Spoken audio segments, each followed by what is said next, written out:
ದಂತದ ಗೊಂಬೆ ತರ ಇರೋ 2 ಮುದ್ದಾದ ಮಕ್ಳಿಗೆ ಐರಾ ಜನ್ಮ ಕೊಟ್ಟಿದ್ಲು. ಒಂದು ಗಂಡು, ಇನ್ನೊಂದು ಹೆಣ್ಣು. ಆ ಮಕ್ಳನ್ನ ನೋಡ್ತಾ ಇದ್ದಂತೆ ಐರಾ ತನ್ನೆಲ್ಲ ನೋವನ್ನ ಮರ್ತೋಗಿದ್ಲು.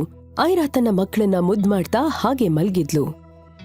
ರಾತ್ರಿ ಆಗ್ತಾ ಇದ್ದಂಗೆ ಬಂದ ಒಬ್ಬ ಮುಸುಕುದಾರಿ ವ್ಯಕ್ತಿ ಅಲ್ಲಿಗ್ ಬಂದು ಮಕ್ಳನ್ನ ಕಿಡ್ನಾಪ್ ಮಾಡೋದಕ್ಕೆ ನೋಡ್ತಾನೆ.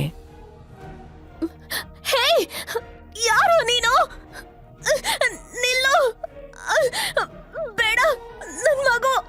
ಆ ಸಮಯದಲ್ಲಿ ಐರಾ ತುಂಬಾನೇ ಸುಸ್ತಲ್ಲಿದ್ದಿದ್ರಿಂದ ಅವಳು ಎಷ್ಟೇ ಪ್ರಯತ್ನ ಮಾಡಿದ್ರೂ ಆ ವ್ಯಕ್ತಿಯನ್ನ ತಡೆಯೋದಕ್ಕಾಗ್ಲಿಲ್ಲ. ಐರಾ ತನ್ನ ಮಗಳನ್ನ ಮಾತ್ರ ಕಾಪಾಡ್ಕೊಳ್ಳೋದಕ್ಕೆ ಸಾಧ್ಯ ಆಯ್ತು.